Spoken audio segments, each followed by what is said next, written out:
Hello friends, हमने पिछले class में आप लोग को मध्यकालीन भारत के इतिहास के वर्गीकरण, उसके क्लासिफिकेशन के बारे में बताया था कि मध्यकालीन भारत को पढ़ने के दृष्टिकोण से, आपके सुविधा के दृष्टिकोण से इतिहासकारों ने दो भागों में बांट रखा था। एक पीरियड 8वीं शताब्दी से लेकर के 13वीं शताब्दी तक है, जिसके बारे में हमने पिछले क्लास में आप लोग से काफ़ी कुछ रूबरू हुए। उसके बारे में हमने आपको बहुत कुछ बताया। उन राजवंशों के बारे में विस्तृत जानकारी हम 1 बाय 1 एक एक करके अन्य क्लास में भी, अन्य वीडियो में आपको देते रहेंगे।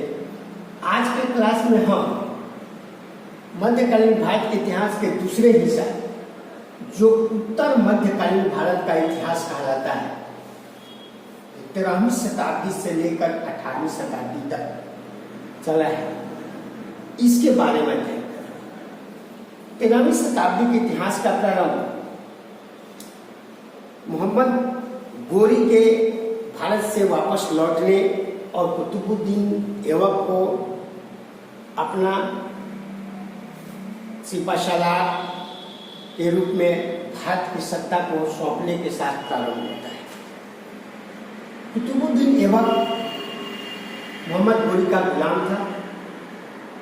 जब वापस वो लौटने लगा काबुल, तो उसने कुतुबुद्दीन ऐबक को भारत का पूरा जीता हुआ हिस्सा का प्रधान बनाकर वापस लौट गया। कुतुबुद्दीन ऐबक ने भारत में उसके पश्चात 1206 ईस्वी में दिल्ली सल्तनत की स्थापना का रास्ता प्रारंभ किया, जो 1206 ईस्वी से लेकर 1526 ईस्वी तक भारत के राजनीतिक इतिहास में एक महत्वपूर्ण भूमिका रखता है। इस दौरान सल्तनत काल में अलग अलग राजवंशों का उदय हुआ। अलग अलग राजवंशों ने एक निश्चित अवधि तक शासन किया। हम आज के क्लास में उन राजवंशों के संस्थापक, उनकी राजधानी, उनकी अवधि के बारे में अध्ययन करेंगे। तत्पश्चात आने वाले दूसरे वीडियोज में हम इन राजवंशों के बारे में विस्तृत जानकारी प्रदान करेंगे। सबसे पहले हम गुलाम वंश के बारे में बात करते हैं। गुलाम वंश की स्थापना कुतुबुद्दीन ऐबक ने की थी, जो मोहम्मद गोरी का गुलाम था, इसलिए इसे गुलाम वंश या मामलुक वंश भी कहा जाता है। इस दौरान इसने अपनी राजधानी दिल्ली में स्थापित की, जिसकी अवधि 1206 से लेकर के 1290 तक मानी जाती है। इस दौरान इसमें कई और भी राजवंश, इलबरी, शमसी, बलबनी, ऐसे राजवंशों का भी, या ऐसे जो इसके सुल्तान हुए, वो इस क्लान या ग्रुप से बिलोंग करते थे या उससे जुड़े हुए थे। इसके बाद खिलजी वंश की स्थापना हुई, जिसके संस्थापक जलालुद्दीन खिलजी थे। इसने अपनी राजधानी किलोकरी में स्थापित की, यानी खिलजी वंश की राजधानी किलोकरी में थी, जो दिल्ली में स्थित था। 1290 से 1320 ईस्वी तक इसका काल है। इसके बाद तुगलक वंश आता है।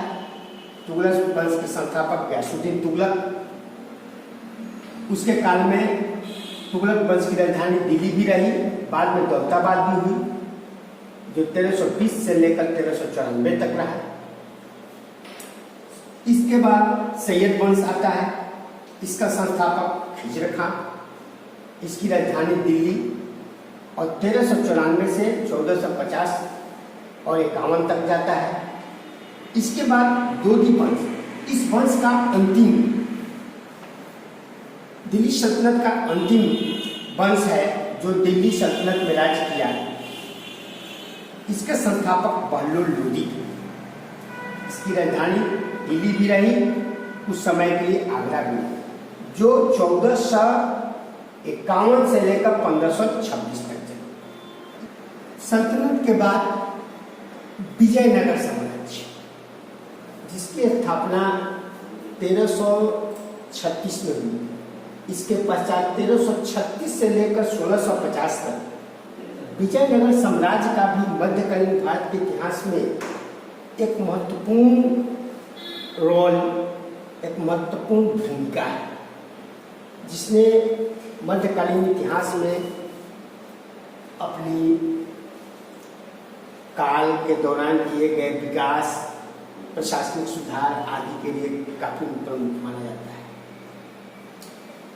इस साम्राज्य में भी 4 अलग अलग राजवंशों का स्थापना हुआ, जो अलग अलग लोगों द्वारा किया गया और अलग अलग अवधि में इन लोगों ने विजयनगर पर राज किया। इसमें सबसे पहला वंश संगम वंश, जिसका संस्थापक हरिहर बुक्का नाम के 2 भाई थे।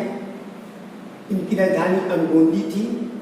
यह अवधि 1336 से लेकर के 1485 तक। इसके बाद शालुओ वंश, नरसिंह शालू 1485 से 1505 तक शासन किया। तुलुओ वंश हिरण्य सिंह 1505 से लेकर के 1570 तक शासन किया। और आर्विडु वंश, जिसके संस्थापक तिरुमल थे, इन्होंने अपनी राजधानी अनगोंदी से बदलकर पेनकोंडा लाया, जो 1570 से लेकर के 1650 तक। इस वंश के दौरान की एक महत्वपूर्ण घटना राक्षसी तंगड़ी, जिसे तालीकोटा का भी युद्ध कहते हैं, 1565 में लड़ा गया था। विजयनगर और अहमदनगर, बीजापुर, गोलकुंडा, इन क्षेत्रीय राज्यों की संयुक्त सेनाओं के साथ इनका यह युद्ध हुआ था। विजयनगर साम्राज्य के पश्चात दक्षिण और पश्चिम भारत में कुछ नए क्षेत्रीय राजवंशों का उदय हुआ, जिसकी जिक्र हमने तालीकोटा के युद्ध के दौरान किया था। तालीकोटा के युद्ध में बीजापुर, अहमदनगर, बीदर, गोलकुंडा, बरार की संयुक्त सेनाओं और विजयनगर के शासकों के बीच हुई थी। अब हम इन क्षेत्रीय राज्यों के बारे में जानेंगे। इन क्षेत्रों में किन किन राजवंशों ने और किन किन सुल्तानों ने कब यहाँ पर अपना शासन स्थापित किया। जैसे बीजापुर में आदिल शाही वंश के शासक यूसुफ आदिल शाह ने 1489 में इस वंश की स्थापना की। इसके भी बारे में विशेष जानकारी हम अगले वीडियोज में देंगे। अहमदनगर निजाम शाही वंश, मलिक अहमद 1490। इसके बाद बड़ा इमाद शाही वंश, फतेहुल्ला इमाद शाह 1490 में स्थापित किया था। गोलकुंडा कुतुब शाही वंश,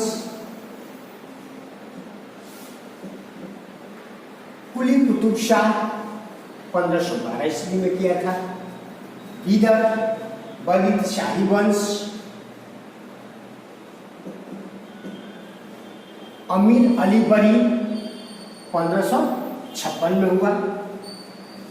इसके पश्चात हमने सल्तनत के समय बात की थी कि 1526 से में पानीपत की पहली लड़ाई लड़ी गई, जिसमें मुगल वंश के संस्थापक बाबर ने भारत पर आक्रमण किया और उस समय के तत्कालीन राजवंश लोदी वंश, जो भारत में दिल्ली सल्तनत पर राज कर रहा था, इब्राहिम लोदी और बाबर के बीच पानीपत में पहली बार लड़ाई लड़ी गई, जिसे पानीपत का प्रथम युद्ध के नाम से जाना जाता है। इस युद्ध में इब्राहिम लोदी की पराजय हुई और इस पराजय के साथ ही भारत में एक नए राजवंश की उदय है, जो गुलाम वंश के नाम मुगल वंश के नाम से जाना जाता है। और 1526 से लेकर के या 1857 तक भारत के इतिहास का एक महत्वपूर्ण विषय रहा। मुगल वंश की स्थापना बाबर ने 1526 में की। इसके पश्चात इस वंश में अनेक प्रमुख शासक हुए, जिन्होंने भारत पर शासन किया। अपने कार्यों से भारत के राजनीतिक इतिहास को काफ़ी प्रभावित भी किया। जिनमें प्रमुख हुमायूं, अकबर, जहांगीर, शाहजहां, औरंगजेब, ये इस वंश के प्रमुख शासकों में माने जाते हैं। इसके बाद औरंगजेब की मृत्यु 1760 में हुई। औरंगजेब की मृत्यु के पश्चात जो उत्तर मुगल काल का पीरियड है,